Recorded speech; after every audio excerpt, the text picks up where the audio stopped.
Okay. अस्सलाम वालेकुम students. वालेकुम अस्सलाम सर जी, कैसे हैं आप? वालेकुम खैरियत से? अस्सलाम सर। ठीक ठाक, आप ठीक हैं वालेकुम आप लोग? जी अल्हम्दुलिल्लाह सर, सर। अल्लाह Okay. अल्लाह का शुक्र है। All right.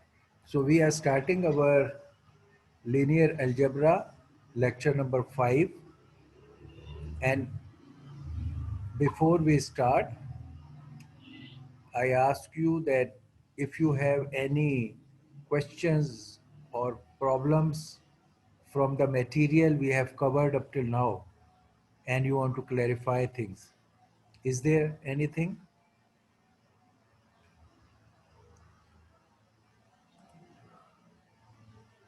No, No? sir. Okay. No, That's sir. Everything is clear. G. Sir, everything is clear. थोड़ा जोर से बोले, मैं इसको आवाज बढ़ा लेता हूँ। दोबारा आप जरा जोर से बताइए थोड़ा। Sir, everything is clear. No okay question, okay sir. Okay, thank you. Alright, Welcome. Okay, let's continue. अच्छा, हमने लास्ट टाइम जब हम कर रहे थे तो हमने गॉस जॉर्डन एलिमिनेशन मेथड सीखा। यहाँ उसी की एक और एग्जाम्पल है। हमने एक लेफ्ट हैंड साइड पर सेट ऑफ इक्वेशंस लिए, राइट हैंड साइड पे उसकी ऑगमेंटेड मैट्रिक्स बनाई, और हमने ऑगमेंटेड मैट्रिक्स पर या सेट ऑफ इक्वेशंस पर जो रूल्स एप्लीकेबल हैं, ये मैं एक मिनट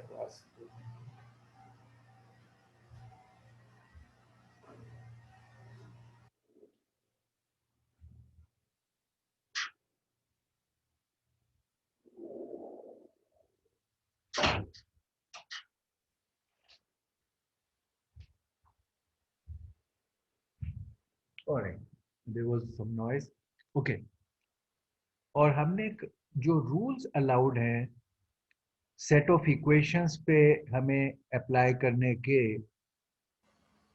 हमने दिखाया कि वही rules in parallel augmented matrix पर आप एप्लीकेबल हैं, because they are same thing. ये सेट ऑफ इक्वेशंस हैं, ये ऑगमेंटेड मैट्रिक्स है। ऑगमेंटेड मैट्रिक्स क्या है कि इसमें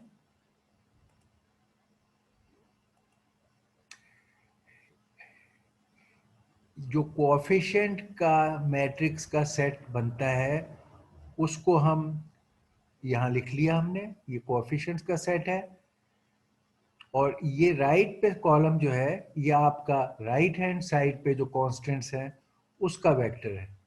समटाइम्स एज आई सेड, इन दोनों को डिस्टिंग्विश करने के लिए कि ये मैट्रिक्स ऑफ कोएफिशिएंट्स है और ये राइट हैंड साइड के कांस्टेंट का वेक्टर है। इसमें sometimes people draw a vertical line and sometimes may not, but that makes a augmented matrix of this set of equations. Of course, as you can see here at both places, कि हम जब ये coefficient matrix यहाँ पर लिखते हैं तो उसमें हमने इवन इक्वेशन में ये काम किया है कि इक्वेशन की जो वेरिएबल्स हैं, उसकी जो डायमेंशंस हैं या उसके जो नंबर ऑफ वेरिएबल्स है, मल्टी वेरिएबल लीनियर इक्वेशन है, तो अगर उसकी हाईएस्ट डायमेंशन लेट से 6x6 है, जो वेरिएबल है वो x6 है, और लेट से हम लोएस्ट x1 है, तो अब हम जब मैट्रिक्स लिखेंगे तो all the empty places will have kind of zero coefficient. उस डायमेंशन में उस कोएफिशिएंट की वैल्यू जीरो है। जैसे ये इक्वेशन एक्चुअली तो सिर्फ ये लिखी हुई होगी आपकी x1 3x2 2x3 and 2x5, बस ये 4 टर्म्स हैं, इसमें सारे टर्म्स हैं, इसमें 3 टर्म्स हैं, इसमें भी कोई 1 2 3 5 टर्म्स है, एक मिसिंग है। तो we must maybe to be careful we must write the equations first in the form कि हमारे वेरिएबल जो डायमेंशन पहली डायमेंशन से ताल्लुक रखता है वेरिएबल, उसके सारे एक कॉलम में, x1 के एक कॉलम में हो, x2 के एक कॉलम में हो, और अगर वहां कोई मिसिंग है तो वहां एम्प्टी प्लेसेस होंगी, जहां जिसका मतलब होगा कि वहां जीरो कोएफिशिएंट है। जैसे इस कॉलम में हमने यहाँ जीरो लिखा है, ये 1 2 0 2, और इसी तरह दूसरा तीसरा। तो हमें ये एम्प्टी स्पेसेस को उस वेरिएबल के against as a zero coefficient यहां भी लिखना चाहिए, और फिर वो मैट्रिक्स में भी रिफ्लेक्ट होगा, ये इंपॉर्टेंट है। फिर हमने जैसे बताया कि हमने जो भी ऑपरेशंस में इक्वेशंस पर इन इक्वेशंस पर अलाउड हैं, वही सेट ऑफ रूल्स हम ऑगमेंटेड पे अप्लाई कर सकते हैं, because this has 1 to 1 correspondence. और इस पे जो चीज़ें अलाउड है हमें, वो ये इसी किस्म की चीज़ें थी कि लेट से हम किसी भी मैट्रिक्स को एक, अच्छा पहले हम कोई भी ये इसके जो ये इक्वेशंस हैं, इनमें किसी इक्वेशन को ऊपर लिख दें, उसकी जगह उस इक्वेशन को नीचे लिख दें, इट डज नॉट मैटर। तो हम कोई इक्वेशन इसमें सेट ऑफ इक्वेशन में आपस में पोजीशन बदल दें, तो it will not matter here. Equations को, इसको हम 4 इक्वेशन थी, हम इसको इसको पहले नंबर पे लिख दें और उसको तीसरे नंबर पे लिख दें, तो it will not change anything as far as laws of equation is concerned. वही हमने इधर कहा कि एट एनी टाइम हमें ज़रूरत अगर पड़ती है अपना प्रोसेस ऑफ एलिमिनेशन करने के लिए, और हम किसी भी रो को दूसरी रो से स्वैप कर लें, तो देयर इज नो प्रॉब्लम। तो एक रूल हमारे पास ये था जो हम इसको इस्तेमाल करेंगे, क्योंकि हमें वो पिवट पॉइंट को प्लेस करना होता है और इस तरह की ज़रूरतें पेश आ जाती हैं। दूसरा, इस इक्वेशन को, इन इक्वेशंस में से किसी भी इक्वेशन को किसी कांस्टेंट नंबर से मल्टीप्लाई करें through out, left and right side तमाम को किसी कांस्टेंट नंबर से मल्टीप्लाई करें। जैसे ये इक्वेशन है, इस इक्वेशन को मैं कहता हूँ 3 से मल्टीप्लाई कर रहा हूँ, या -3 से, या 1/2 से, या किसी फ्रैक्शनल या फुल नंबर से, पॉजिटिव या negative, such that multiplying means all along left and right, किसी इक्वेशन के दोनों साइडों पे हम कोई काम करें तो वो अलाउड है, और वो इक्वेशन को चेंज नहीं करता। तो हम किसी भी इक्वेशन को किसी कांस्टेंट नंबर से ऑल अलोंग मल्टीप्लाई कर सकते, इसको इसको इसको इट इज अलाउड। तो ये सेकंड हमारे हेल्प को, इसको एलिमिनेट करने और सॉल्व करने में हमारे काम आता है। और तीसरा जो सबसे इंपॉर्टेंट प्रॉपर्टी है जो बार बार हमने इस्तेमाल की, वो ये थी कि किसी भी इक्वेशन को एक कांस्टेंट नंबर से मल्टीप्लाई करके दूसरी किसी इक्वेशन में उसे ऐड कर दें, तो वो जो वहां जो ऐड करने के बाद इक्वेशन बनेगी, वो वैलिड इक्वेशन है और वो उसको रिप्लेस कर सकती है। यानी मैं अगर इस इक्वेशन को लेट्स से कांस्टेंट 2 से मल्टीप्लाई करता हूं, और इस इक्वेशन को फिर, इसे चेंज नहीं मैं कर रहा, मैं कह रहा हूं इस इक्वेशन को 2 से मल्टीप्लाई करके इसमें ऐड करूं, तो यहां जो ऐड करने के बाद इक्वेशन बनेगी, that can replace this equation, और that will be a valid equation. So I can multiply any equation by a number and add that whole equation to any other equation and replace that equation. ठीक, तो ये तीसरा हमारा rule था जो हम इन equations को सिंप्लीफाई करने में इस्तेमाल करते हैं, और ये वैलिड रूल्स हैं। ये हमने छोटे स्केल पर इनको सॉल्व किया है कि अगर ये x और y है और हम इसमें से x को एलिमिनेट करना चाहते हैं, तो हमने x को यहाँ 2 से मल्टीप्लाई -2 से मल्टीप्लाई करें और इसमें ऐड करें, तो ये x एलिमिनेट हो जाएगा, y की टर्म्स रह जाएंगी। ये हमने काम वैसे भी करते थे, उसको एज ए रूल बता रहे हैं कि ये एज ए रूल जनरलाइज्ड है। इन रूल्स के तहत अगर हम ऑगमेंटेड मैट्रिक्स को वन बाय वन एक आइडेंटिटी मैट्रिक्स तक लेकर जाएं जो हमने काम किया था, तो हमारा जनरली प्रॉब्लम सॉल्व हो जाता है, सॉल्विंग ऑफ इक्वेशन का मसला हल हो जाता है। और उसको करने में जो हमने पिछले जब ये एग्जाम्पल की तो सारे रूल्स देखे कि अगर हमें डायगोनल मैट्रिक्स बनानी है जिसके डायगोनल पर सारे वन वन वन हो, तो हम पहले उससे शुरू होते हैं। अगर यहाँ वन नहीं भी है, ये तो इत्तेफाक से यहाँ वन था, लेट्स इस मैट्रिक्स के पहले पॉइंट पर वन नहीं है तो पहले इसको वन बनाएं by multiplying by a number और by dividing a number. First करो यहाँ मैट्रिक्स ये वाली 2x या 4x या 3x के साथ होती, तो हम पहले इस रो में ये टॉप लेफ्ट पोजीशन पे यहाँ वन चाहिए था तो हम वो करते।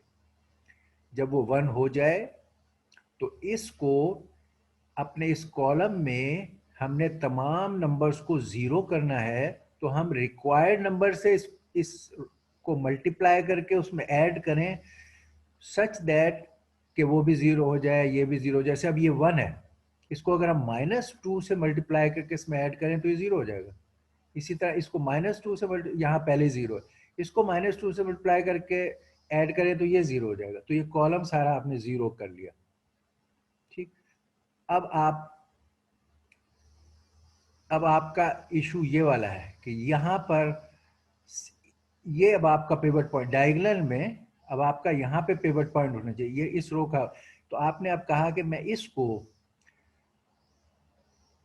इसको ये जो सारे इसके एलिमेंट्स हैं यहाँ पर, इनको हम जीरो कर लें। यहाँ ये असल में ये हुआ क्या कि जब आपने इनको जीरो कर रहे थे तो उस प्रोसेस में ये वैसे ही जीरो हो गया, पहले ही प्रोसेस में जीरो हो गया। तो अब आपके पास ये वाला नंबर यहाँ मौजूद नहीं है, वरना यहाँ नंबर होता। तो आप यहाँ आप चाहते कि मैं ये वन करूँ, इसको वन करते और इनको फिर जीरो बनाते, मगर ये अगर इन द प्रोसेस वो ऑटोमेटिकली सारे जीरो बन गए, तो अब पिवट आपका नेक्स्ट यहाँ नहीं आ सकता। ठीक है, तो अब आप नेक्स्ट में यहाँ से अब शुरू करेंगे। अब यहाँ पिवट होगा जिसके नीचे के आपने जीरो करने हैं। ठीक है, वो हमने कॉलम इस वन के नीचे जीरो करने थे, उसके बाद यहाँ करने थे, ये पहले से जीरो हो चुका है। तो अब हम इसको कंसिडर करेंगे, इसको लेकर इसके नीचे के तमाम को जीरो करेंगे। तो उसमें हमने पहले इसको वन किया ये करके, और फिर उस वन के बाद 5 से मल्टीप्लाई करके इसको जीरो किया, फिर इसको -5 से मल्टीप्लाई करके इसको जीरो किया, -4 से मल्टीप्लाई करके इसको जीरो किया। तो नेक्स्ट पिवट ये इस्तेमाल किया और इनको जीरो किया। अच्छा, अब इस प्रोसेस में अब हमारे ये वन के बाद अगला पिवट आना था, इस वन के बाद अगला पिवट यहाँ आना था। अच्छा, ये इसी प्रोसेस में पहले ही जीरो हो गए, उससे अगला पिवट यहाँ आना था, वो भी जीरो हो गया। तो अब हमें कई दफा ऊपर के वन के लिए जब आप अपने कॉलम पे काम करते हैं तो अगले कॉलम पर ऑटोमेटिकली वो काम हो जाता है कि वो जीरो हो जाए। तो फिर अगला आपको उससे नेक्स्ट पे हम वो ढूंढते हैं पिवट जिससे नीचे हमने करना है। तो वो ये मिला, इस पे हमने किया। जब इस पे हमने काम किया तो अगला ये पिवट के नीचे वाला और ये आखिरी वाला वो खुद ब खुद जीरो उसी में हो गए। अब हमें नया काम करने की जरूरत नहीं पड़ी। और ये अल्टीमेटली जब आखिर तक आपका ये आ जाए ये नंबर, तो आप इसका मतलब है कि अब आपने इसको हाफ ट्रायंगुलेशन लेवल पे कर लिया, यानी यहाँ पर सारे वंस आप ला रहे थे या डायगोनल कर रहे थे, उसके नीचे के सारी ट्रायंगल जीरो हो गई। अभी ऊपर की ट्रायंगल जीरो नहीं है, तो आपने अब ऊपर की ट्रायंगल के लिए जीरो करने के लिए आपने प्रोसेस अप्लाई किए। तो अब आपको यहाँ पर ऊपर की ट्रायंगल के भी जीरो आपके हो गए इसके केस में। completes the backward phase and there are zeros above the leading ones। तो आपके एक्चुअली ये लीडिंग वंस हैं जो हमें ढूंढे, जिनकी वजह से हम कर रहे थे ये लीडिंग वन है, ये लीडिंग वन है और ये लीडिंग वन है, जिनसे प्रोसेस किया था उस कॉलम्स को नीचे और ऊपर करने के। तो हम देख रहे हैं इस लीडिंग वन के नीचे और ऊपर जीरो, इस लीडिंग वन के नीचे ऊपर जीरो, इस लीडिंग वन के नीचे ऊपर 0। तो अब तमाम लीडिंग वंस पर कॉलम्स के 0 हो गए नीचे और ऊपर। तो अब ये diagonal matrix with reduced echelon form बन गई, रो रिड्यूस्ड रो एक्लोन फॉर्म बन गई जब नीचे और ऊपर आपने दोनों में 0 कर लिए, अदर देन ये जो मेन आपके थे पिवट पॉइंट 1 उनके। तो इसको हमने जैसे पहले सीखा था कि रिड्यूस्ड रो एक्लोन फॉर्म कहलाती है। हमने रो को एक्लोन फॉर्म में किया और उसको फर्दर रिड्यूस भी किया। रो एक्लोन फॉर्म और रिड्यूस लो एक्लोन फॉर्म में हमने डिस्टिंग्विश किया था। डिस्टिंग्विश क्या किया था कि अगर हम सिर्फ एक ट्राइंगल को 0 करें, यानी सारे नीचे के 0 कर लें डायगोनल से और ऊपर के ना करें, तो वो रो एक्लोन फॉर्म कहलाएगी।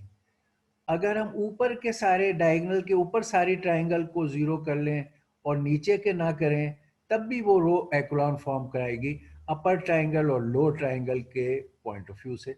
अगर हम ऊपर और नीचे दोनों जगह जीरोस कर लेते हैं तो ये रिड्यूस्ड रो एक्लोन फॉर्म कहलाती है। अच्छा, ये जो रिड्यूस रो एक्लोन फॉर्म है, इस मेथड को गॉस जॉर्डन एलिमिनेशन कहते हैं। अगर आप किसी एक ट्राइंगल को, जैसे खाली लोअर ट्राइंगल को, यहां तक आपने लोअर ट्राइंगल की, ये सिर्फ लोअर ट्राइंगल की, तो ये गॉसियन एलिमिनेशन है। गॉसियन एलिमिनेशन में हम किसी एक लोअर या अपर ट्राइंगल को 0 कर लेते हैं और फिर हम आगे सब्स्टिट्यूशन के तरीके से सवाल को हल करते हैं। लेकिन गॉस जॉर्डन एलिमिनेशन में हम ऊपर और नीचे दोनों को 0 कर लेते हैं और फिर डायरेक्ट आपके सारे आंसर आपको मिल जाते हैं। What I am saying is, मैं ये बात पहले आपको स्क्वायर मैट्रिक्स में दिखाता हूँ, फिर जिनमें स्क्वायर मैट्रिक्स नहीं है उसके हम एस्पेक्ट देख लेंगे। स्क्वायर हम कह ये रहे हैं कि अगर आपकी ये मैट्रिक्स 3 इक्वेशन इस तरह से होती है, 3 वेरिएबल एक्स वाई जेड की, तो आपका ऐसा ये बनता ये एक्स वाई जेड के साथ है। मैं यहाँ वो पॉइंट भी डाल देता हूँ और okay, let me write you on the equations something. अगर मेरा होता है ऐसे 2x plus 3y minus z equal to 1, फिर होता minus x plus z equal to plus 2z is equal to 5, और फिर होता maybe minus y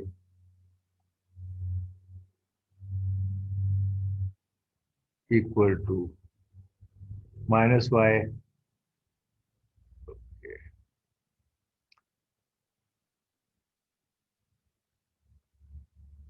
x minus y minus z equal to 2। Suppose ये होती, ये 3 इक्वेशनें थी आपकी।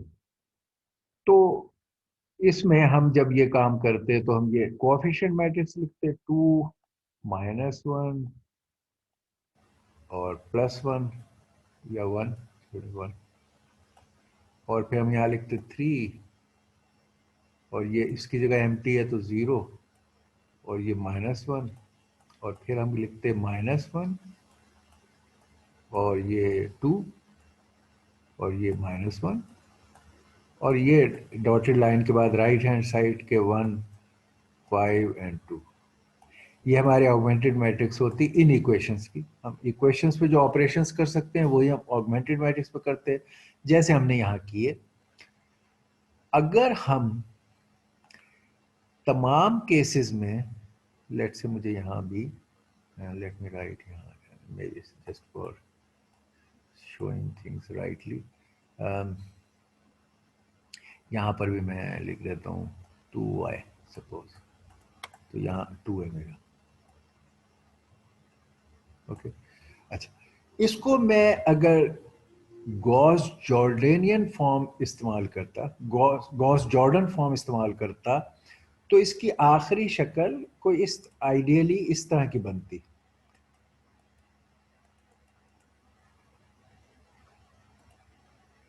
कि यहां सारे हमारे 1 आ जाते, ये 1, और इससे ऊपर एक ये नीचे ट्राइंगल है इसके, जिसको हम कह रहे हैं, एक इनके ऊपर ट्राइंगल है, और मेरे अगर मैं गॉस जॉर्डन फॉर्म इस्तेमाल करूं तो ये डायगोनल पे मेरे 1 हैं और बाकी सब जगह 0 होंगे।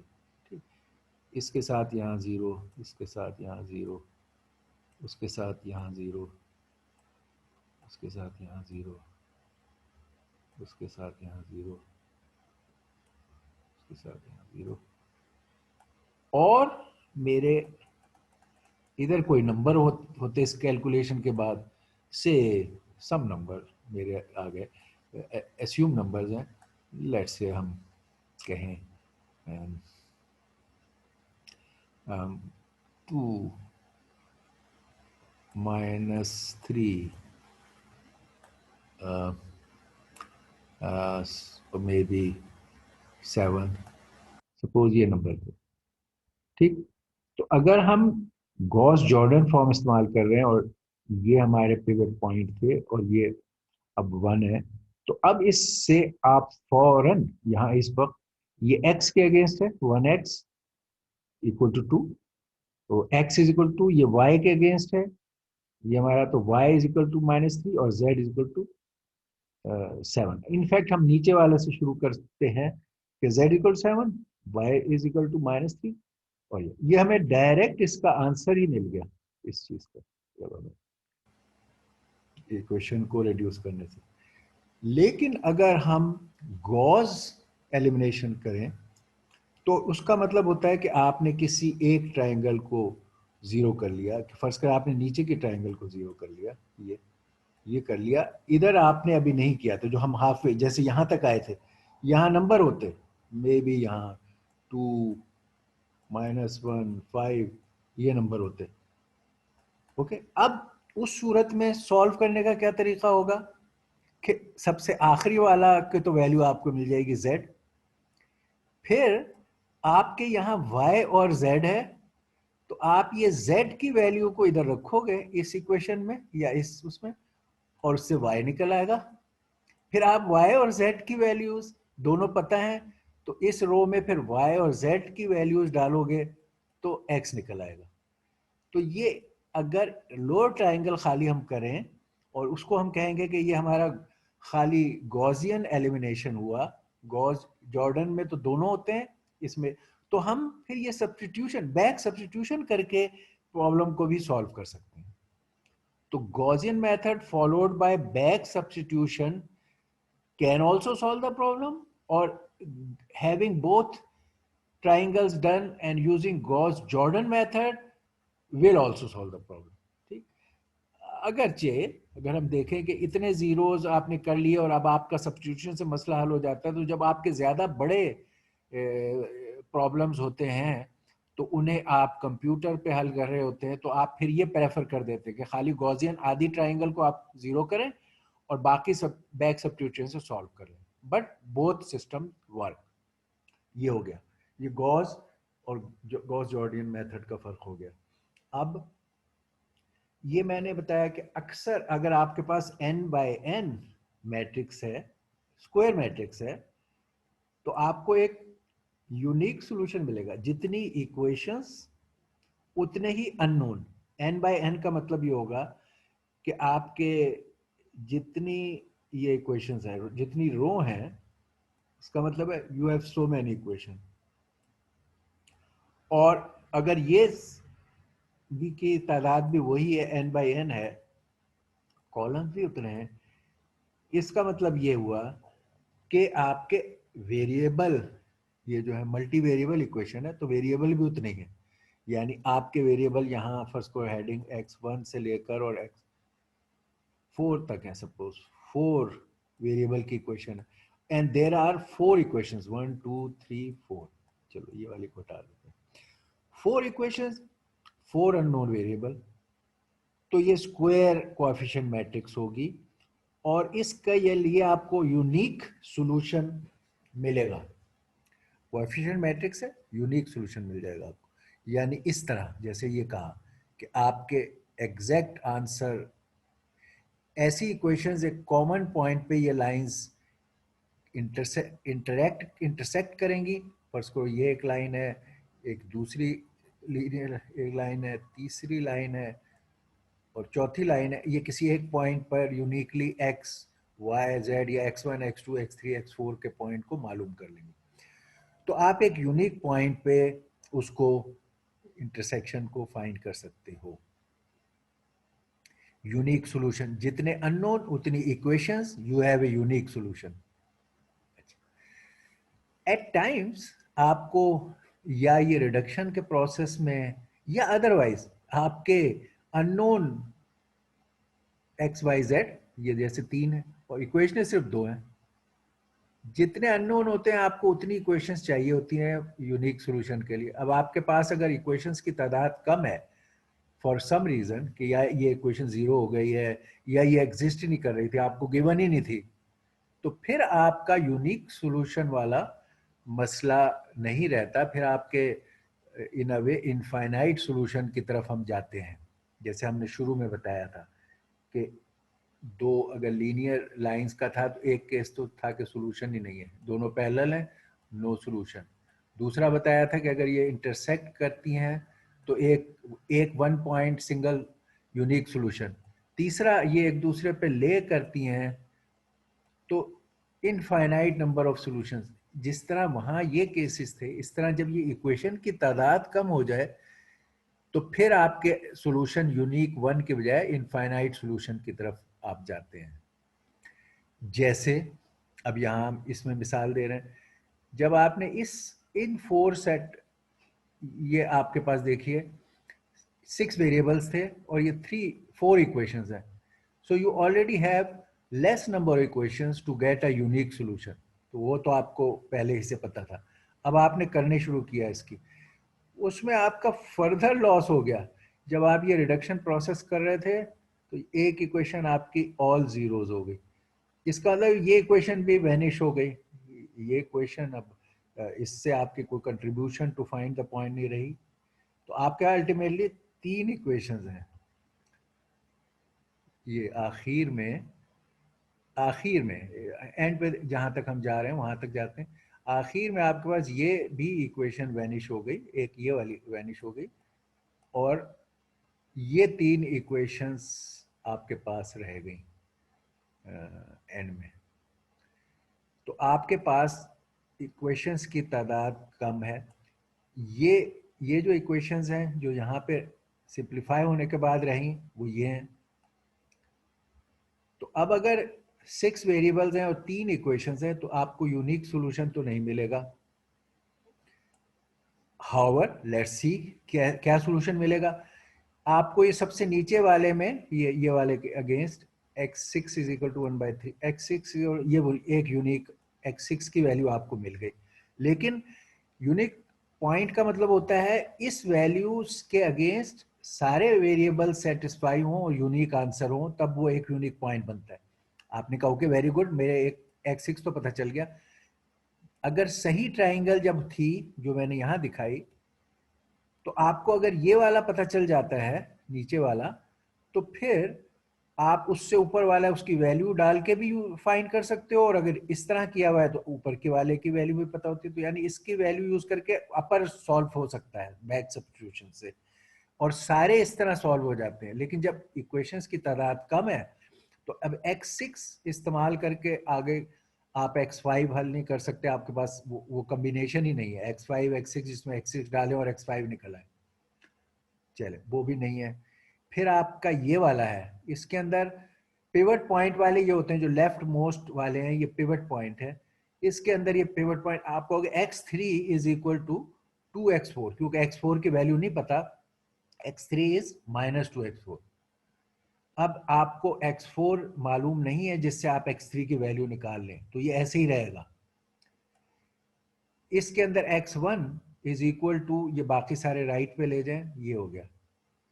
इनके अंदर भी आपको ना x5 की वैल्यू मालूम है, ना x4 की वैल्यू मालूम है, और ना x2 की वैल्यू मालूम है। तो ये भी, ये आंसर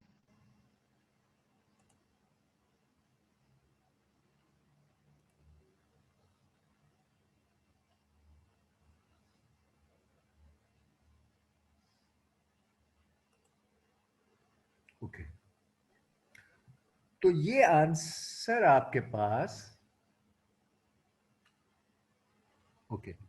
आपका x6 की वैल्यू मालूम, मगर उसके अगेंस्ट ना आपको x5 पता, ना x4 पता, ना x4 के बाद x3 की भी वैल्यू आपके पास नहीं है क्योंकि x4 नहीं पता, और फिर इसी तरह x2 और x1 उनकी वैल्यूज भी नहीं है आपको।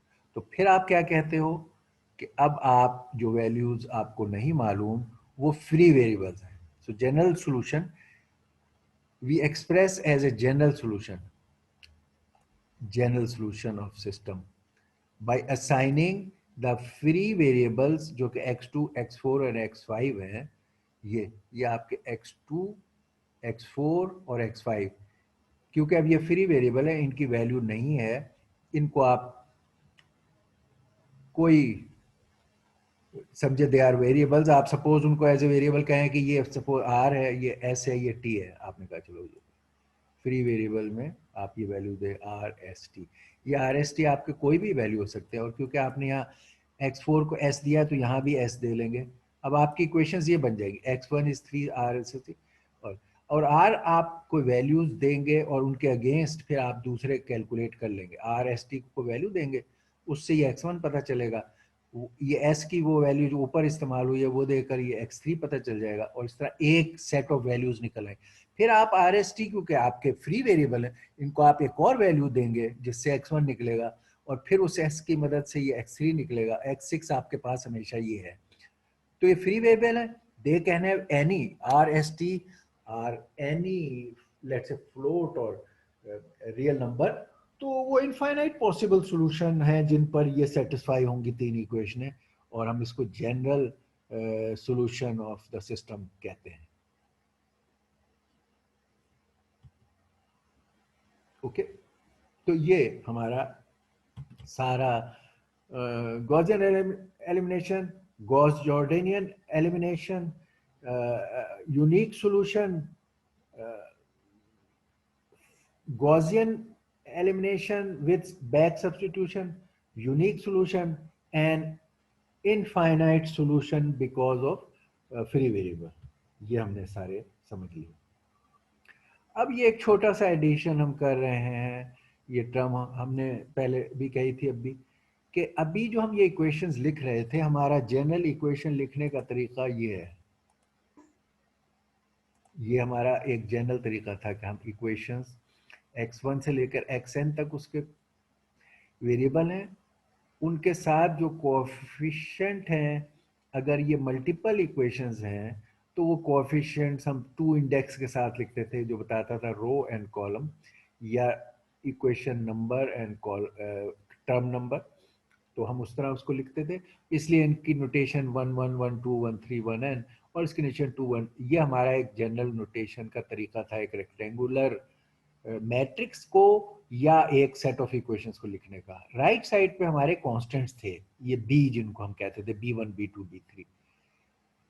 अगर यही सारी इक्वेशंस का तरीका लेफ्ट का वही रहे और सिर्फ आपका राइट का वेक्टर उन कांस्टेंट वैल्यूज नंबर के बजाय सारे जीरो हों, तो इसको फिर आप कहते हैं होमोजेनियस इक्वेशंस।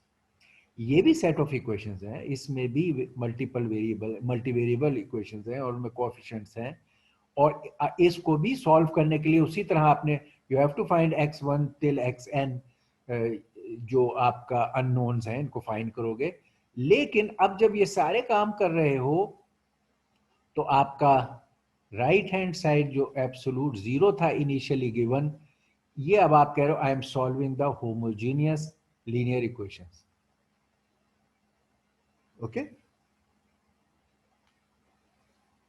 उसमें वो अब ये थोड़ी सी बात ये कहते कि हर ये ऐसी होमोजेनियस लीनियर इक्वेशन में ये कंसिस्टेंट है because all such systems have x1 x2 xn is 0 as a solution.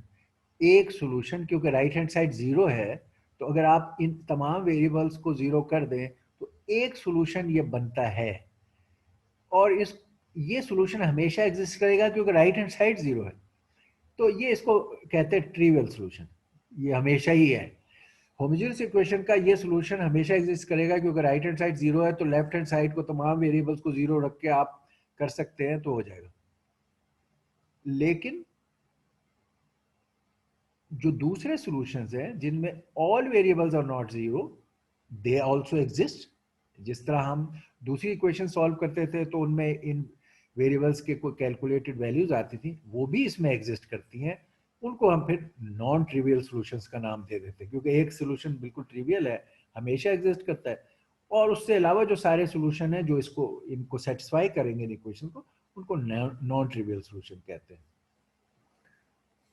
और इसमें भी वही बात, अगर आपकी ये लेट से लीनियर इक्वेशंस जिस तरह पहले थी वो, तो और हमने वहाँ कहा था कि भाई उसमें एक तरीका सॉल्यूशन का ये है कि वो जहाँ दो लाइंस इंटरसेक्ट कर रही हैं, और एक वो है, एक हमने बताया था पैरेलल है तो वो सॉल्व भी नहीं होती, एक ही है कि इंटरसेक्ट करती है तो यूनिक सॉल्यूशन आपको मिल जाता है।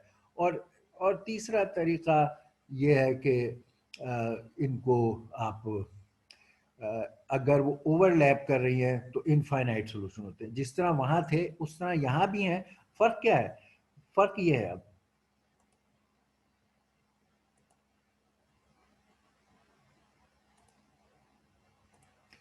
फर्क ये है कि जब पहले ये लीनियर इक्वेशंस थी जिनमें इधर एक कांस्टेंट था, लेट से b1, या उसको मैं अब c1 कहता हूँ, c1, और इधर c2, तो ये इक्वेशन ये असल में होता है, इसको y, इसको हम कन्वर्ट कर सकते हैं इक्वेशन को, y is equal to mx, कोई भी equation mx plus c। Okay, यहाँ मैं अभी b ही रहने देता हूँ। ये इसको जब उस शक्ल में हम कन्वर्ट करेंगे तो जो कांस्टेंट है उसका नाम हम क्योंकि c रख रहे हैं तो b1 b2। तो ये जब हम इसको इस शक्ल में किसी इक्वेशन को लिखते हैं तो उसका मतलब ये स्लोप है और ये उसका इंटरसेप्ट है। जब इनके राइट हैंड साइड पे नंबर थे तो इंटरसेप्ट c की वैल्यू जीरो नहीं थी, नॉन जीरो थी, ये स्लोप था, ये नॉन जीरो था। इसका मतलब ऐसी इक्वेशंस पहले जो थी वो ये थी, यानी ये एक इक्वेशन है, ये m इसका स्लोप है, ये y, ये x, इसका स्लोप m, फर्स्ट को जो भी नंबर है यहाँ mx हम जब, और ये इसका इंटरसेप्ट है c। ये इधर भी हो सकता है इंटरसेप्ट और इधर भी हो सकता है, एक और इक्वेशन हो उसका इंटरसेप्ट माइनस में भी हो सकता है। ये होता है y इंटरसेप्ट। उन इक्वेशन में y इंटरसेप्ट था, उसमें जब सॉल्व होता था तो वो ये होता है कि एक इक्वेशन ये है, अच्छा उसमें मैं यहाँ करता हूँ, एक इक्वेशन ये है, दूसरी इक्वेशन अगेन मे बी ये है, इसका y इंटरसेप्ट ये है, स्लोप ये है, और इनका ये intersection point was a unique solution x1 y1, ये सॉल्यूशन का। अब जो ये इक्वेशन होमोजीनियस हैं, क्योंकि इनमें राइट हैंड साइड जीरो है तो ये इंटरसेप्ट हमेशा जीरो होगा, तो ये इंटरसेक्ट करेंगे हमेशा ओरिजिन पे। तो एक इक्वेशन इस तरह से है ओरिजिन पे, एक इक्वेशन इस तरह से है origin पे। तो अब हम ये वो ट्रिवियल सॉल्यूशन है कि जीरो जीरो, सारे वेरिएबल जहां जीरो हो तो वहां वो एक ट्रिवियल सॉल्यूशन, ठीक। लेकिन बहुत सारी अरेंजमेंट में, जैसे अभी अगर ये एक दूसरे पे ओवरलैप कर रही हैं, ठीक है, और यहाँ ये ट्रिवियल सॉल्यूशन तो है, मगर इसके अलावा यहाँ सारे सॉल्यूशन हैं जहाँ ये दोनों एक दूसरे को सेटिस्फाई कर रहे हैं, तो ये इनफाइनाइट सॉल्यूशन होंगे। तो ये अब इसकी हम एग्जांपल भी है जो हम ये उसी तरह ये इक्वेशंस है, राइट हैंड साइड पे 0 है, ऑगमेंटेड मैट्रिक्स बनाई आपने, पहले की तरह ऑगमेंटेड मैट्रिक्स बनाई, उसको उन्हीं असूलों से सॉल्व किया, वो सारे वही गॉसियन या गॉस जॉर्डन मेथड लगाया, ये सब सॉल्व हुए, एंड में देखें उसी तरह का ये हिस्सा तो वैसे ही रिडक्शन होगी जैसे हुई थी, सिर्फ फर्क क्या है, यहाँ सारे जीरोज हैं। अब आपका आंसर क्या, x6 इज 0, ठीक है। अगर आपके सारे वैल्यूज कोई एग्जिस्ट कर रहे होते, यानी number of equation, number of वो बराबर थे और डायगोनल पूरा हो जाता, तो आपका अगर x6 बेशक 0 भी था या, लेकिन आगे वो x6 की वैल्यू लिखते, x5 के आपकी कोई वैल्यू निकल आती और इस तरह, तो आपके वो निकल आते। अच्छा, अब जब ये इक्वेशंस की तादाद अगेन कम है, तो आपने x6 0 है, अगेन आपके वही वही सिचुएशन है कि आपके इनफाइनाइट सॉल्यूशन वाला, यानी अब ये इस मोड में आप आ गए, ये वाला ये मोड, तो वही जो हमने अभी देखा, सिर्फ डिफरेंस क्या है, x6 0 है, बाकी ये सारे उसी तरह इनफाइनाइट सॉल्यूशन के लिए आप इनको RST करो और उन्हीं तरह आप इनकी वैल्यूज रखते जाओ और सॉल्व करते जाओ इनफाइनाइट सॉल्यूशन, जिस तरह हमने पीछे किया, सिर्फ ये फर्क हुआ कि ये कॉलम 0 था। ये कैलकुलेशंस तकरीबन वही रही, क्योंकि हमारी तमाम कैलकुलेशन इस पे तो डिपेंडेंट थी ही नहीं, वो तो इनको रिड्यूस करने पे डिपेंडेंट थी, वो वैसी रही। लेकिन ये कॉलम एंड में भी 0 रहेगा, इसलिए है कि कुछ भी मल्टीप्लाई ऐड करें शिफ्ट करें कुछ भी करें, इस कॉलम में फर्क नहीं आएगा, ये एंड तक 0 ही पे एंड होगा। ये इसकी होमोजेनियस इक्वेशन की बात होगी। ओके, ये वो हमने डिस्कस कर लिया कि एक सॉल्यूशन ये 0 0 हमेशा एग्जिस्ट करता है और बाकी इनफाइनाइट सॉल्यूशन। और फिर यही वाले बात कि अगर एक इक्वेशन n वेरिएबल की है और उसे सॉल्व कर रहे हैं और उसके अंदर लीडिंग पॉइंट्स एक्लोन में आर हैं, वो जो ना हम एक लीडिंग वन लेते हैं, लीडिंग वन उसमें आर है, तो खाली हम आर को एक्सप्रेस कर सकते हैं। अगर वो आर और एन बराबर होते तो सारों का सोल्यूशन निकल आता और यूनिक सोल्यूशन बन जाता। अगर आर जो है वो कम है तो n minus r free variable हो जाते हैं, यानी उनके आपके पास सोल्यूशन नहीं होते, उनके लिए फिर आप फ्री वेरिएबल में एनी वैल्यू डाल के आप सोल्यूशन करते रहते हैं। तो अगर एन और आर बराबर हो तो यूनिक सोल्यूशन, अगर आर कम है तो n minus r free variable हो गए, जैसा हमने पिछले एग्जाम्पल में देखा। ये अब उस बात को जनरलाइज करके हम कह रहे हैं।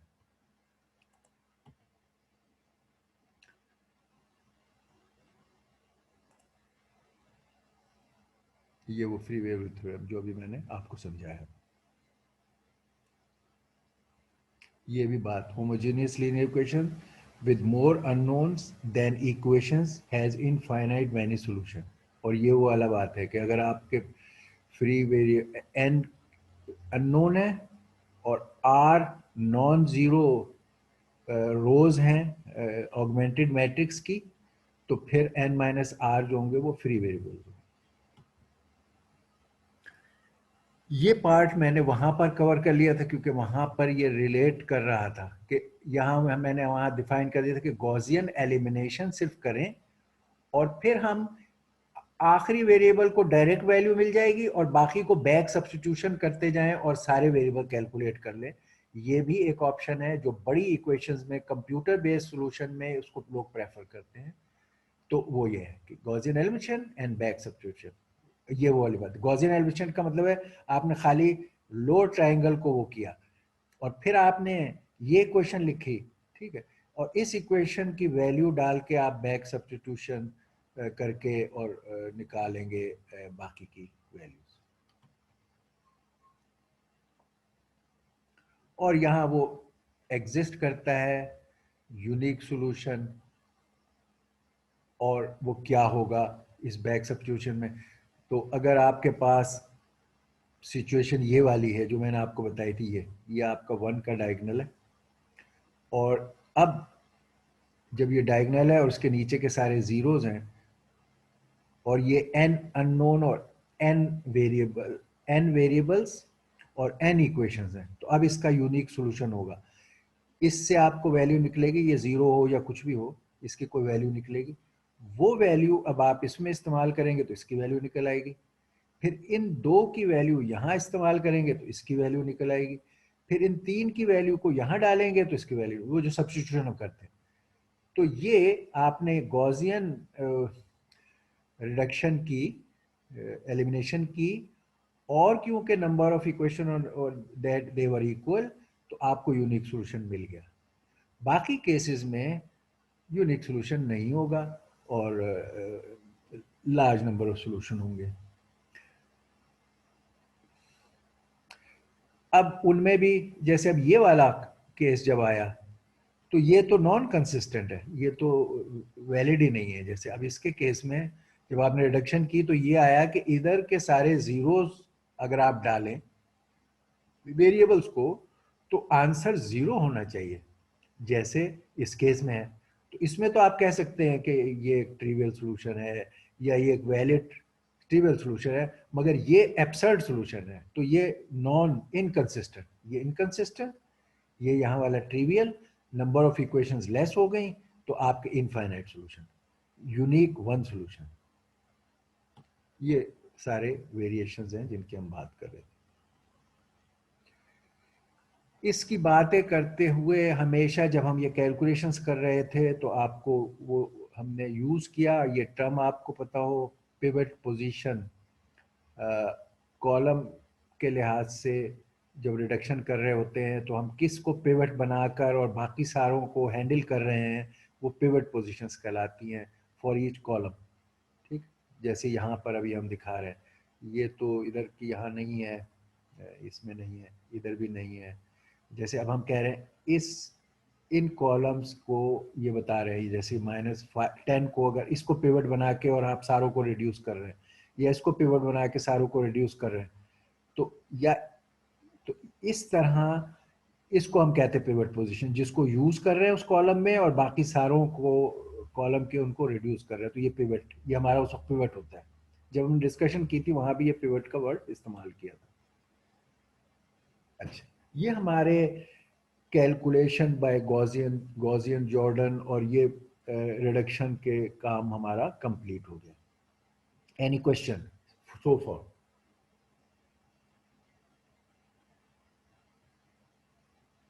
ओके, और अब हम जनरली मैट्रिक्स की बेसिक्स को रिवाइज काइंड ऑफ करेंगे। हमने बहुत सारी मैट्रिक्स का काम आप लोगों ने कॉलेज अलजेब्रा में किया हुआ है, काफी कुछ हम उसको ही रिवाइज और फॉर्मलाइज कर रहे हैं। नथिंग वेरी डिफिकल्ट और वरीसम फॉर द कोर्स। ठीक, it's a revision with slight extensions to what you have done in your college algebra। ठीक, कॉलेज अलजेब्रा में भी आपने वेक्टर्स और मैट्रिसेस किए थे, यहाँ भी हम वेक्टर्स और मैट्रिसेस का काफ़ी ज़्यादा जिक्र कर रहे हैं। हमने वेक्टर्स के मामलात पीछे किए हैं, अब हमारा फोकस मैट्रिसेस और उसके बेस पे इक्वेशंस और उन पे है।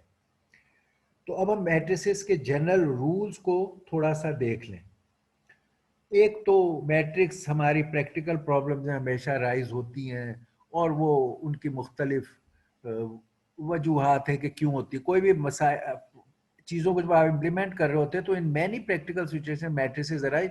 यहाँ एक सिंपल सा केस दिया कि अगर ये डिफरेंट सब्जेक्ट्स के डिफरेंट डेज पर जो उसके टाइम या मार्क्स या कोई चीज़ है उसको आप जब लिस्ट करोगे तो आप एक एक्सिस ये है जो आपके सब्जेक्ट्स का हो गया, एक एक्सिस ये है उसके डेज का हो गया, ये उसकी अब एंट्रीज हैं, तो ये it results into A matrix.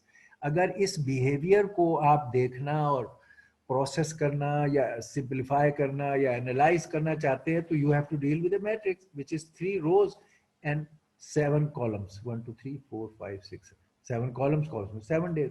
तो 3/7 मैट्रिक्स आपकी बन जाएगी। और इसी तरह मोस्ट ऑफ द प्रॉब्लम जो आप लीनियर डोमेन में हल करते हैं, जो हम बाद में उसकी एग्जांपल भी देखेंगे, जैसे मैंने आपको शुरू में बताया था कि आपका सर्किट एनालिसिस में जब आप बहुत सारे लूप्स करंट के बनते हैं और उनको सॉल्व करना चाहते हैं तो आप वो लीनियर इक्वेशंस बनती हैं, और बहुत जगह लीनियर इक्वेशंस का काम आता है, including our well known famous deep learning thing, जिसमें मैंने आपको बताया था कि वेट्स और वैल्यूज जो है इमेज की या स्पीच की किसी की, वो आपस में उनकी डॉट प्रोडक्ट ली जाती है, तो वहाँ भी आप मैट्रिक्स और वेक्टर की मल्टीप्लिकेशन कर रहे होते हो, तो ये बहुत सारे प्रैक्टिकल प्रॉब्लम में आते हैं, तो यहाँ और वो इस वजह से, इसी उसकी एक example, number matrix rectangular array और नंबर्स, और उसके अंदर जो नंबर्स हैं उनको हम कह देते हैं एंट्रीज का वर्ड इस्तेमाल करते हैं, एंट्रीज। मैट्रिसेस के बारे में साइज की एक बात आती है। साइज की क्या बात आती है कि हमें किस तरह लिखा जाए। हमेशा मैट्रिसेस को लिखने के लिए आप पहले नंबर ऑफ रोज और multiply by number of column, लिखने का तरीका क्या है, नंबर ऑफ रोज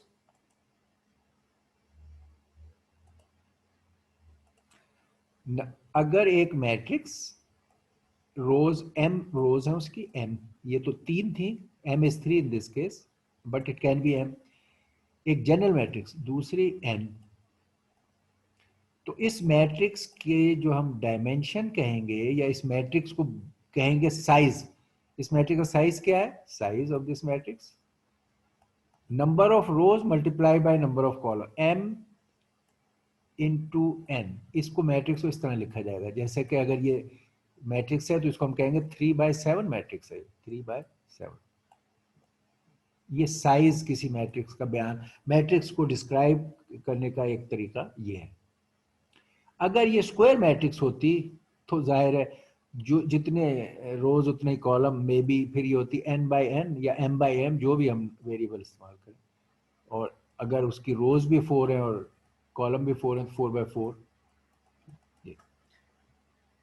इसी में से टर्म निकलती है रो मैट्रिक्स और कॉलम मैट्रिक्स, इसी की वो एक रिड्यूस फॉर्म है। एक कॉलम को, इसके अंदर जो एक कॉलम होता है उसको हम कॉलम वेक्टर या कॉलम मैट्रिक्स कह सकते हैं, सही है।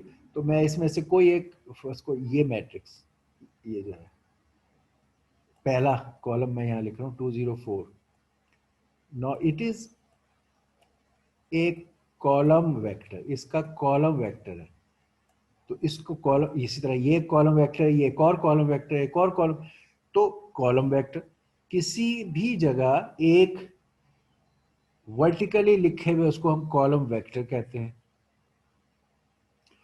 अब अगर इसकी ये साइज मैंने जैसे कहा था इधर m था, फर्स्ट करो इसका m है, ये साइज, ये हाइट इसकी, तो इस वेक्टर की या इस मैट्रिक्स भी, vector is a special case of matrix, तो मैं कहूंगा इस मैट्रिक्स की डायमेंशन या साइज क्या होगा, इसकी रोज कितनी है 3, इसके कॉलम्स कितने 1, तो इसका साइज होगा 3/1,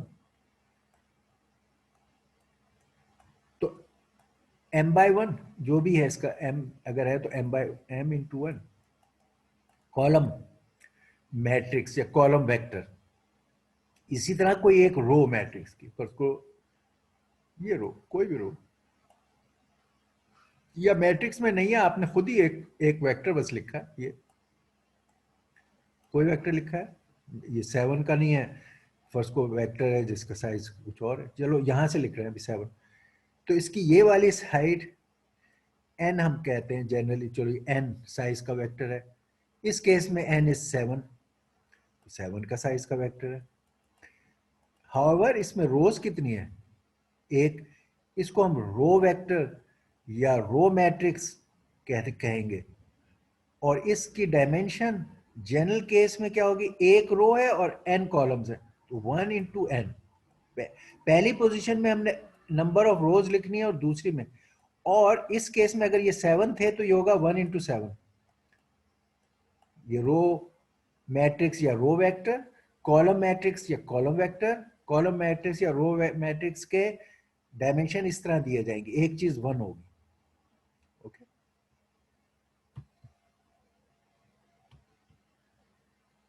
ओके। अब एक नोटेशन, नोटेशन में हम कोएफिशिएंट्स लिखते हैं मैट्रिक्स के, जैसे मैंने आपको बताया कि अगर ये मैट्रिक्स थी एक, यहाँ एग्जांपल में ये हमारी मैट्रिक्स एक 3/4, 3 रोज है, 4 कॉलम्स है, हमारी 3/4 मैट्रिक्स है। इसके यहाँ नंबर होंगे। इन नंबरों को आइडेंटिफाई एज ए कोएफिशिएंट करने का तरीका ये है, जो हमने पहले कहा कि ये जो होता है ये रो नंबर और कॉलम नंबर, हमने इन एग्जांपल्स में 1 से शुरू किए हैं नंबर।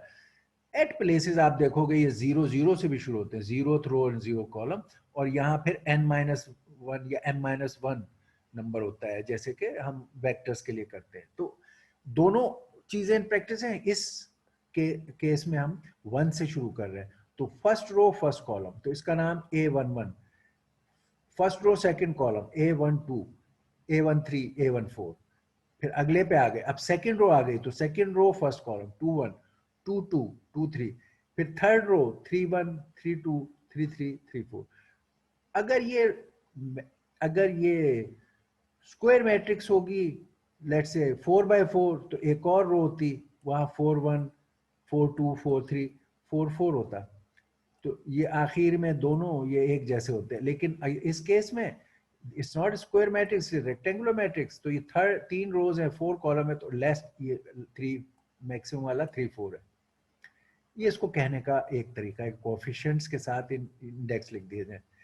इनको कहने की बात को कि ये कौन सा है, एक्चुअली लेट्स से ये वाला है, इसको पॉइंट कैसे कर रहे हैं कि आपका ए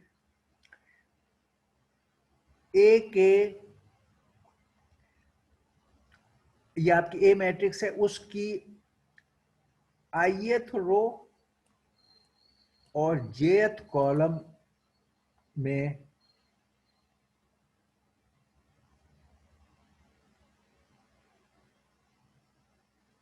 क्या हो गया,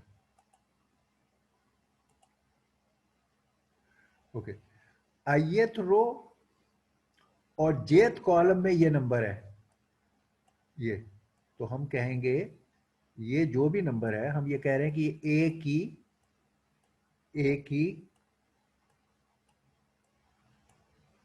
ith रो और jth कॉलम में नंबर है जो aij है।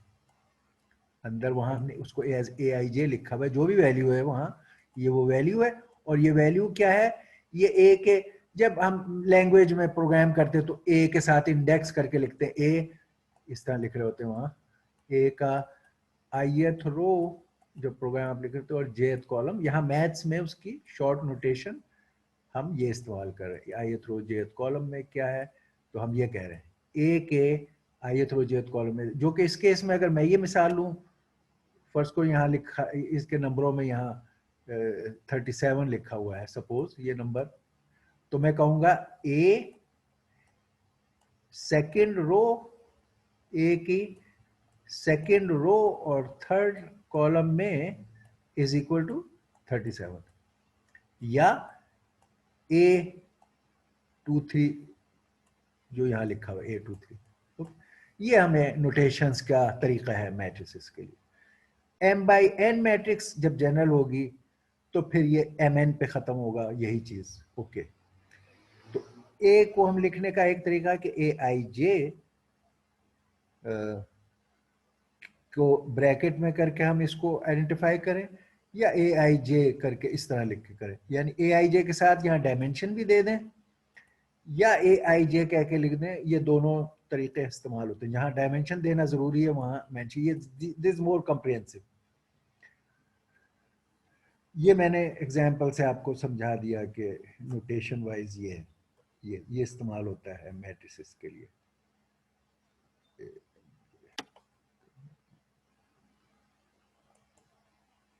ओके, ये इस्तेमाल होता है, मैंने बताया। इसको अगर एग्जाम्पल में देखें तो ये ए मैट्रिक्स है, ये उसके कोएफिशिएंट्स हैं, और इनमें आप A11 is 2, A11 is 2, A12 is -3, A21 is 7, A22, यानी अब हम उस बात को यहाँ एग्जाम्पल में शो कर रहे हैं. ओके. अब ये मैंने रो कॉलम, ये इसकी मिसालें आपको बता दी. रो मैट्रिक्स या वेक्टर, कॉलम मैट्रिक्स या वेक्टर. उसके बाद एक चीज होती है मैट्रिक्स में, स्क्वायर मैट्रिक्स. अगर दोनों डायमेंशन बराबर हैं, ए एन एन तक जाएगा, जैसे मैंने कहा. स्क्वायर मैट्रिक्स में आपका डायगोनल, ये डायगोनल है, ये सारे A11, इनका रो और कॉलम नंबर एक ही होता है. A11, A22, A33, A44, ANN. This is called the main diagonal of a matrix.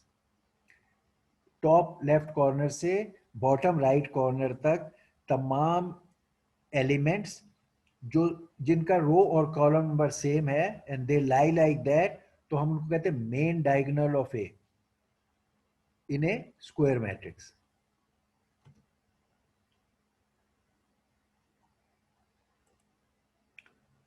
अब हम थोड़े से इजी सिंपल ऑब्वियस ऑपरेशन, लेकिन हम उनको एज ए मैट्रिक्स रूल्स के तौर पर हमें पता होगा.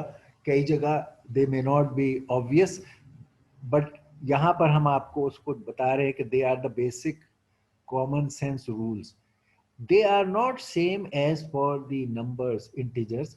Matrices have a structure, but they are not very complex. ठीक. फर्स्ट करो नंबरों में कोई कहे are these two numbers equal, तो हमें पता है कि हम उनकी मैग्नीट्यूड देखते हैं और उनको कह देते हैं इक्वल है.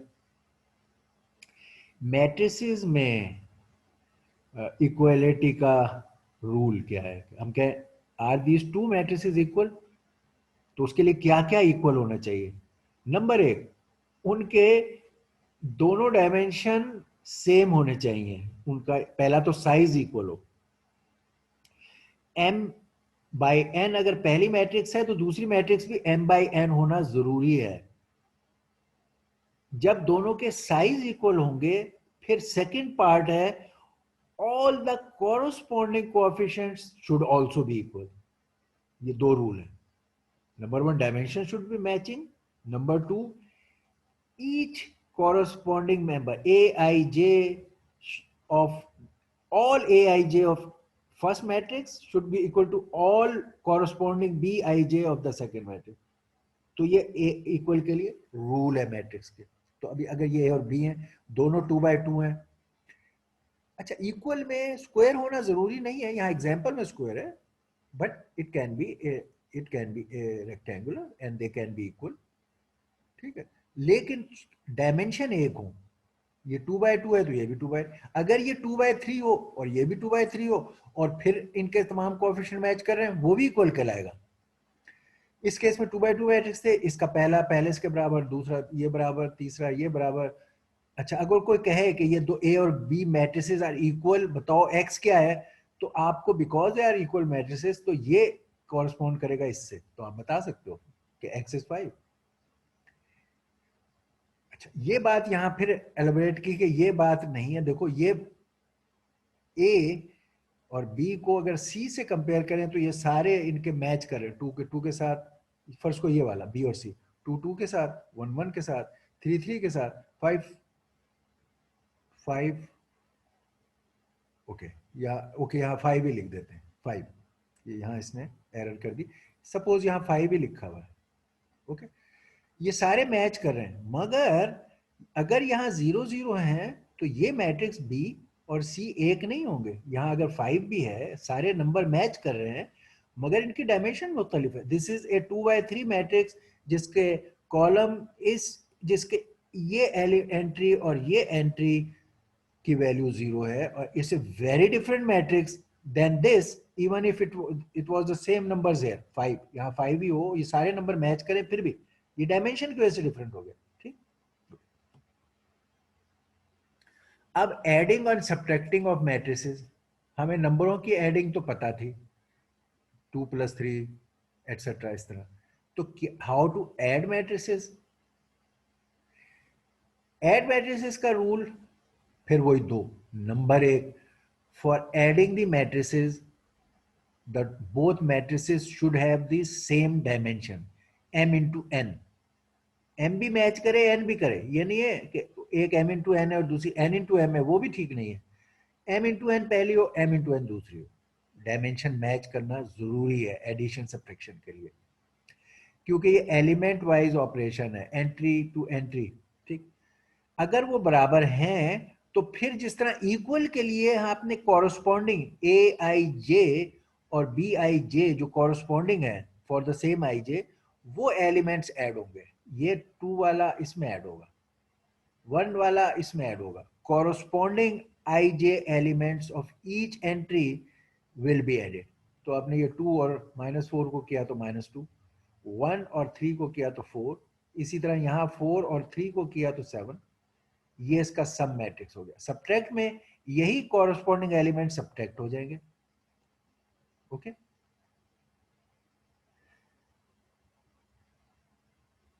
अच्छा, इसको जब जनरलाइज तरीके से इस बात को लिखा जाएगा तो ये इस तरह से लिखा जाएगा कि a प्लस बी मैट्रिक्स का आई जे कंपोनेंट या आई जे एंट्री विल बी a की आई जे एंट्री और b की आई जे फॉर सेम आई जे. ये आई जे इंपॉर्टेंट है कि जो भी नंबर आई जे का है वो वाली एंट्रीज कॉरस्पॉन्ड करेंगी.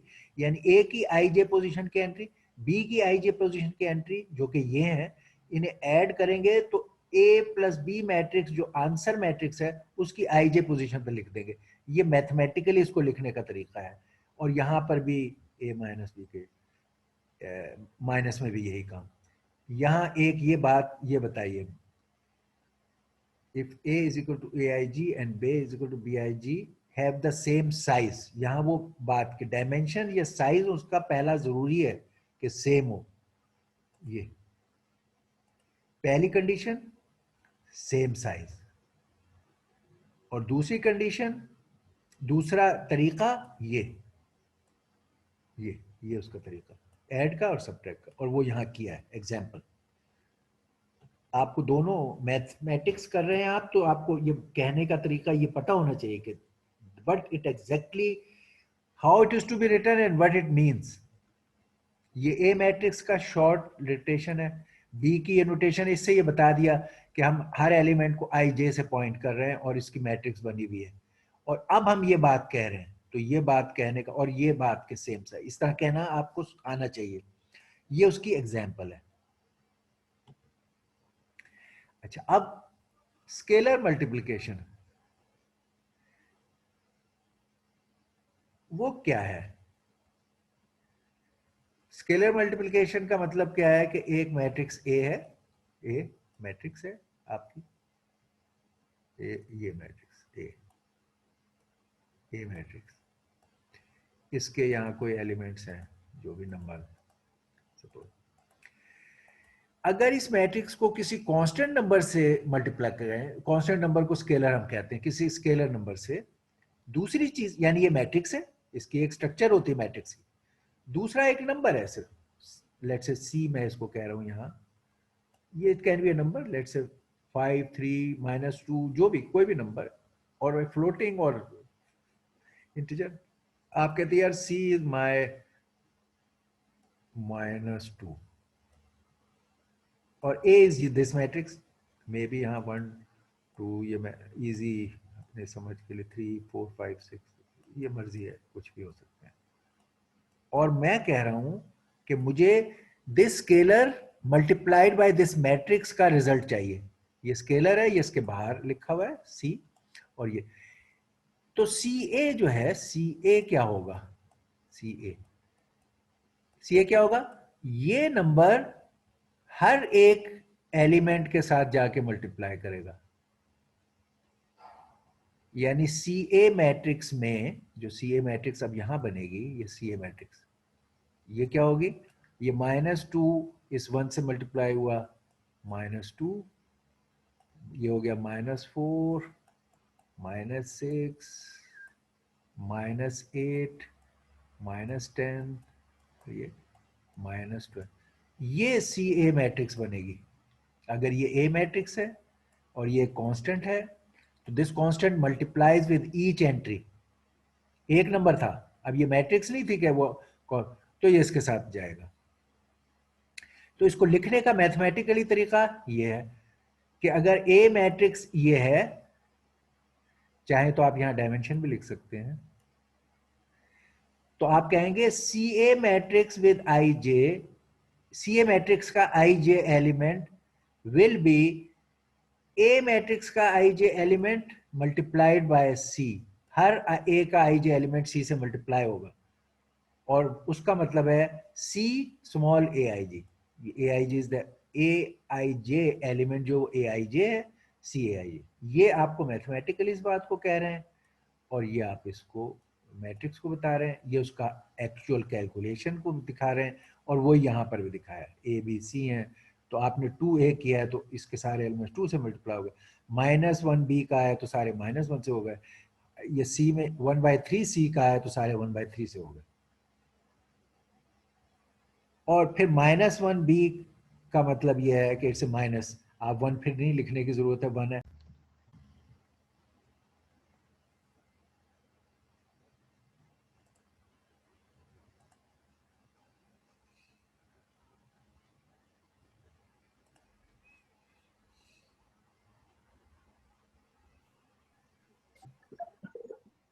ओके,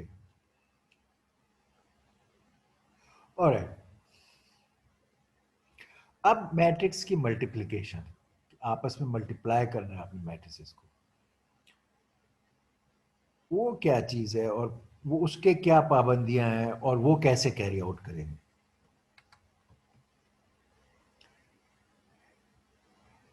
इसको मैथमेटिकली भी हम कह रहे हैं और एग्जाम्पल भी। पहले आमतौर पर एग्जाम्पल देख लें, फिर उसको मैथमेटिकली भी कहेंगे। दोनों बातें आपको पता हो, जरूरी है, रूल है। पहले एग्जाम्पल, एक ए मैट्रिक्स है, मैं इसको भी टेक्निकली इसको कहता जाऊंगा, इट इज ए 2/3 मैट्रिक्स। इसकी डायमेंशन 2/3 है, 2/3 मैट्रिक्स है। ये बी मैट्रिक्स है, ये 3/4, ये 3/4 मैट्रिक्स है। अच्छा, इन्हें हम मल्टीप्लाई कर रहे हैं। अब मैं यहां आपको पहला रूल बता दूं कि कोई भी मैट्रिसेस आपस में मल्टीप्लाई नहीं हो सकती जिनमें पहली मैट्रिक्स का कॉलम सेकंड नंबर, ये कॉलम का नंबर, और दूसरी मैट्रिक्स का रो का नंबर एक ना हो। एक तो ये रूल है कि इसका ये सेकंड और इसका फर्स्ट एक होना लाजमी है, only then you can have a matrix multiplication. इसकी वजह भी अभी मैं आपको बताऊंगा कि क्यों है। दूसरे, अगर पहली मैट्रिक्स 2/3 है और दूसरी 3/4, तो इसका जो आंसर मैट्रिक्स है, लेट से मैं उसका नाम रखता हूं सी, इन दो को मल्टीप्लाई करूं, ए और बी को मल्टीप्लाई करने से जो आंसर मैट्रिक्स आएगी, अगर if A multiplied by multiplied by B is suppose equal to C, तो सी के डायमेंशन क्या होंगे? सी के what will the dimension of C? पहली ये डायमेंशन ऑफ सी होंगे। हमने कहा इनर पार्ट मैच करना जरूरी है, और ये जो पहले का ये आउटर और दूसरे का outer will be the size of product matrix 2/4। इस केस में सी का साइज इस केस में होगा 2/4। ये था 2/3 पहली मैट्रिक्स, इसको मल्टीप्लाई किया एक और मैट्रिक्स से जो है 3/4। ये मैट्रिक्स जैसे मैं इस तरह करके लिखता हूं ताकि पता रहे, और इसका जो रिजल्टेंट मैट्रिक्स आएगा, प्रोडक्ट मैट्रिक्स जिसे कहते हैं, वो 2/4। इसमें क्या हुआ कि इनर वाले मैच करना जरूरी है, और result will be this into this will be the resultant of product matrix. ये इसको जनरल में आप लिखें तो कुछ भी लिख सकते हैं। अब इसको कह सकते हैं m इंटू आर और r इंटू एन, और फिर इसको ये r मैच कर रहे हैं, और product matrix m into n. ये आपके नोटेशन पर डिपेंड करेगा कि क्या है। ये पाबंदी है, और ये रिजल्ट का साइज है। अब ये मल्टीप्लिकेशन होती कैसे है? मल्टीप्लिकेशन में आपको डॉट प्रोडक्ट, दो वेक्टर्स की डॉट प्रोडक्ट, हमने शुरू में जब वेक्टर सीखे तो डॉट प्रोडक्ट सीखी थी, वो क्या थी कि अगर दो वेक्टर्स हैं, फर्ज करो ये एक वेक्टर है और ये दूसरा वेक्टर है, ये ए था फर्ज करो और ये दूसरा बी है सपोज, और ये वेक्टर्स हैं हमारे इनके, तो इसके डॉट प्रोडक्ट लेना हो तो हम कहते थे ए डॉट बी, ये काम हमने किया पहले। Dot product is nothing but multiplication, अगर ये वेक्टर खाली था तो ए के ith एलिमेंट, अगर ए के एलिमेंट्स फर्ज करो ए के एलिमेंट्स का नाम है A1 A2 A3 AN, और बी के हैं B1 B2 B3 BN, तो इसका डॉट प्रोडक्ट क्या होगा? A vector multi dot B vector will be nothing but a, actually A1 B1 plus A2 B2 A2 B2 plus A3 B3 A plus AN BN, ये dot product हमने सीखा है पहले, ठीक। और इसको शॉर्ट में आपने लिखेंगे तो summation of AI BI where I changes from, इस केस में n है तो फ्रॉम 1 to n, ये डॉट प्रोडक्ट हमने वेक्टर का सीखा था। जब मैट्रिक्स की मल्टीप्लिकेशन करते हैं तो ये रिपीटेडली ये डॉट प्रोडक्ट इस्तेमाल होता है, और क्या होता है कि आप शुरू पहली पहली मैट्रिक्स के इधर से रो लोगे और इसका कॉलम लोगे, पहली रो लेट से पहले कॉलम से मल्टीप्लाई करें तो रिजल्टेंट का, पहली रो फर्स्ट कॉलम, तो रिजल्टेंट का ये वाला फर्स्ट रो फर्स्ट कॉलम का आंसर ये आ जाएगा, इसकी डॉट प्रोडक्ट। पहली रो पहले कॉलम, ये कॉलम लिया ये रो ली, इन दोनों को डॉट प्रोडक्ट लिया जैसे मैंने ये बताया वेक्टर को, और इनकी डॉट प्रोडक्ट का जो आंसर आएगा एक स्केलर नंबर होगा, वो आप यहां लिख दोगे। फर्स्ट आंसर ये सी है आपका, सी के फर्स्ट रो फर्स्ट कॉलम में जो वैल्यू लिखोगे वो इनकी डॉट प्रोडक्ट, पहली रो पहले कॉलम का इससे। अच्छा, ये पहली रो को अगर दूसरे कॉलम से आप डॉट प्रोडक्ट लें तो first row with second column, ये फर्स्ट रो में जो सेकंड कॉलम में जो कंपोनेंट है ये आंसर, ये dot product of first row and second column, फिर dot product of first row and third column, यहाँ dot product first row and fourth column, ये इसी तरह। अब आप नीचे की रो पे आ गए, सेकंड रो को इन सारे कॉलम से पहले कॉलम से ये आंसर ये आंसर, तो आप बार बार वेक्टर्स की डॉट प्रोडक्ट लेते हैं और पहले की रो दूसरे के कॉलम के साथ और इन दी राइट पोजीशन उसको लिख देते हैं, तो ये अब ये जो इस एग्जाम्पल में इस रो और इस कॉलम का डॉट प्रोडक्ट वो हमें पता है, पहले एलिमेंट्स की 2 into 4, second element 6 into 3, third element 0 into 5, और इन सबको ऐड किया 26, तो हमने इस जगह 26 लिख दिया। इसी तरह जो इस रो और इस कॉलम को लिख रहे कर रहे हैं इनकी कैलकुलेशन ये होगी, और ये जो आंसर 13 आया है ये कहाँ लिखेंगे? ये लिखेंगे पहली रो ली है फोर्थ कॉलम लिया है तो आंसर में फर्स्ट रो फोर्थ कॉलम में ये नंबर लिखेंगे, और इस तरह बाकी सारे भी नंबर इसमें लिख देंगे और a इंटू बी आपका ये बन जाएगा इस तरह। अब हम ये वाली बात को जो इसकी यहाँ पे ये देख सकते हैं, if A is m by r matrix, B is r into n matrix, then the product AB is the m by n matrix whose entries are determined जैसा कि हमने देखा। To find the entry in row I and column J of AB product matrix, single out row I from the matrix A and column J from the matrix B, multiply the corresponding entries from the rows and columns together and then add the resulting products। तो ये हमने किया है, ये अब आपको sentence यहाँ आसानी से समझ आ जाएगा। यहाँ पर ये वो रूल जो अभी हमने सीखा, आपको भी ये रूल सिखाया, आपने ये देखा, ओके। कि ये मैंने अभी जो सिखाया कि m by r की है, r by n की है, तो प्रोडक्ट ए बी जो है वो m into n होगी। ये एग्जाम्पल है 3/4, 4/7, 7/3। ये नहीं 3/4, 4/7, इट शुड बी 3/7। ये दिस इज रॉन्ग, इसको ठीक कर ले। इसका आंसर ए बी जो है वो 3/7 होगा। ठीक, यहाँ ये गलत है, इसको ठीक कर। ये जनरलाइज्ड केस में यही बात बताइए, A I J M into R, ये M into R, sorry A I J M into R, B R into N, और product will be M into N. ठीक है, तो ये ए हो गया एम इंटू आर, ये बी हो गया आर इंटू एन, और इनको मल्टीप्लाई करेंगे तो ए बी रिजल्ट होगा।